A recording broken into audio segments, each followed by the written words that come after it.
Imagine this scenario. You are traveling for the holiday. You want a break. You stop at the rest area. You do your business, but you notice somebody's watching you. And when you get out, that person grabs onto your wrist and tries pulling you maybe into a van, to a bush. What do?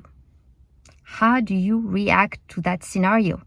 A scenario that could happen elsewhere. It could be in the parking lot of a grocery store. Could be you alone, but also with your kids. How do you get out? In this video, we're going to explore some of the possible reactions and discuss some of the tools you could have, some little gadgets that you could have that could help you get out and feel more secure. So I'm Anne, the little Frenchie in Big Texas. Welcome to my channel. But let's go into it and the tools that can help you and your family stay safe. What are the tricks? The first one is a bit of the base here is to stay fit. Be fit. Be able to run if you have to run. Because in most case scenario, if you manage to escape, the next thing is to run. And that's really what I was told long time ago. We had a ex-SWAT team security officer that came to the workplace to teach us how to react in case of an attacker. Let's say you got a shooter at work. What do? The first thing is to run. If you can't run, you have to hide. And then if you can do either one, you have the attacker pretty much next to you. You have to fight with all you've got because you're going for your life here. So grab anything and fight to the hardest. But the first thing is to run. So you need to be able to run. And to do that, walk maybe a bit every day, run a bit every day. Myself, I like to swim. It's not the same as running, but it keeps the body fit. So that would be really my first advice. And the second one is if you go into the gym and exercise, try to do some self-defense class. So it can be kickboxing, which is cardio as well. Learn some martial art. Some have more self-defense, others are more towards attack.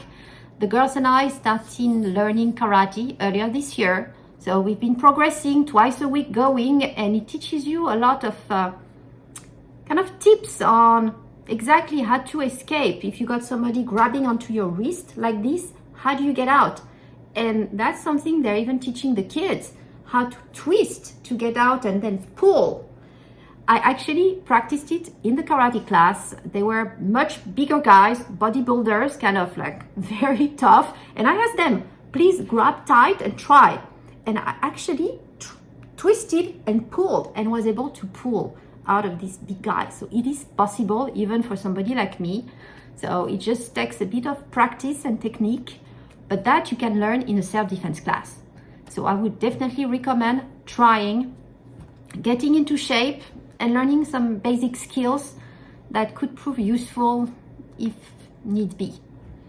So once you are fit and trained, next step, if you're in that situation, parking lot, getting grabbed, is use what you got in your hands. Because you're getting grabbed, it's right now. What do you have in your pocket? What do you have on you? That lady in that rest area just had her keys. She had her car keys.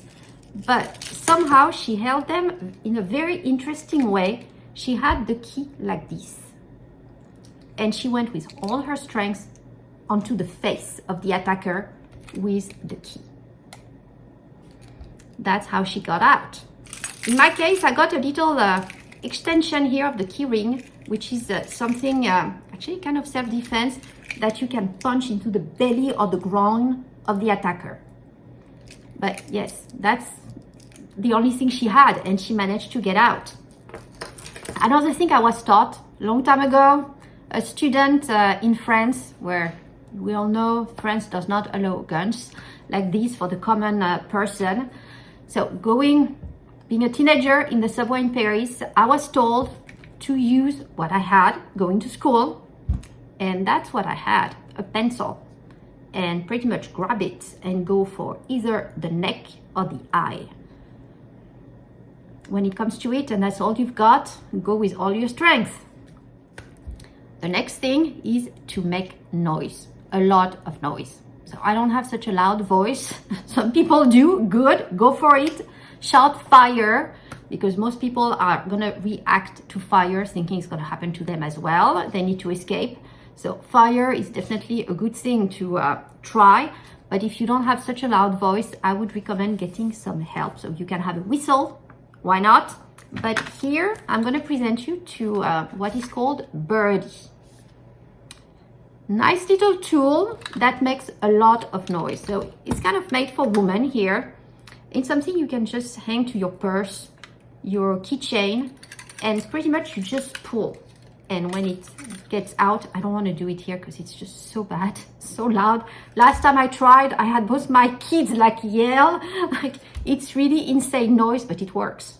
It works. So you just pull, it makes noise, and then you put it back to stop the noise.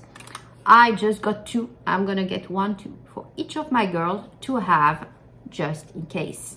So if you're interested, I will put the link in the description below. It comes in a lot of different colors to match with your purse if you want to.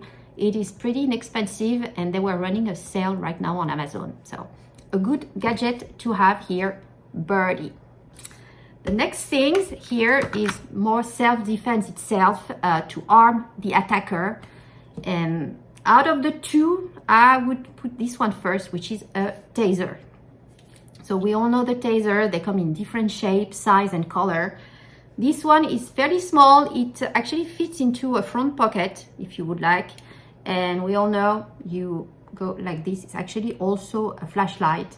And you twist. That's it. You tase, tase, tase. So make sure it is fully charged. Keep it charging. And yeah, just shoops. That one is fairly easy. So this brand here is VIPERTEK. It's a good one. I have another larger one from SABRE, which is probably the brand I would recommend here because I had an issue with one of their delivery. I had to call, and their customer service answered right away. They were in the US, an American person, and they solved my issue in a few seconds. So very good customer service. I would definitely recommend. They sell both pepper spray and tasers, which is exactly what I got from them as well. And my next item here is the pepper spray. So pepper spray, it comes in a variety of size and concentration. You can also call it bear spray. So the bear spray is a bit more concentrated. It's 2% irritant. This one is only 1.3%, I believe. Bear spray is also usually in a bigger format because you're going after a bear, so you need more spray. This one probably just lasts a few seconds once you spray, so make sure you do it horizontal toward the eyes. I haven't tried that one. I haven't tried. I would say if I were to compare the 2, the big disadvantage of that one is you have to pretty much touch your the person, your attacker. You have to be within distance to touch him. Here you don't. That one can spray average, I would say probably 10 feet away. So you still have a bit of distance with the attacker on that one. But this one, you're pretty safe. Nothing is getting back to you. You're just tasing the person. Here, depending on the wind, you could get some fall back onto you, or you could mess it up. And yeah, that one I would be a bit more careful. Fortunately, it's not easy to practice. You only have a few seconds of spray in there. Some sell some the same, but one inert formula, meaning non-reactive, just air, just to practice. Could be a good one just for you to give it a shot once you practice. So pepper spray, bear spray, or taser, same. I would put the links in the description below. I would recommend the brand SABRE on this one. And the last one, which is what my husband would call an automated hole puncher. On that one, of course, it depends on whether you're comfortable or not, whether it's allowed. As I said, in France, for instance, it's not allowed. So, but if you're in Texas, it is. Just make sure you are trained, you know how to use it, and you're comfortable with it. Because if you are not, it could go against you, and you could even hurt others, which is really not the purpose here. So make sure you know how to use it. Make sure it's the right size for you. If you're like me, I don't have such a big hand, so a smaller gun, I've got a 380 to carry in my purse. It's not that big, it's not that heavy. And then when it comes to home, I have a bigger 9mm that would all call Mr. Colt, which is just much more heavy. I mean, it would not be practical for me to carry it around in a purse. It's just proofs a weight. So make sure you find the right one that you're comfortable using and you get trained, and make sure you use it safely when it is legally allowed.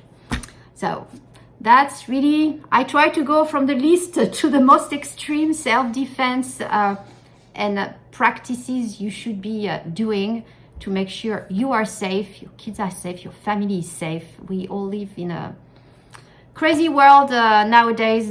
Based on the comments I've read on my last video, it's happened to so many people. We have to be prepared. So if you enjoyed, as I said before, please hit the thumbs up, subscribe to the channel, and please share if you've got any good practice, any other tool, gadgets that you use, you think could be useful. Please put in the comments below. Looking forward to all your input here. Thank you all for watching.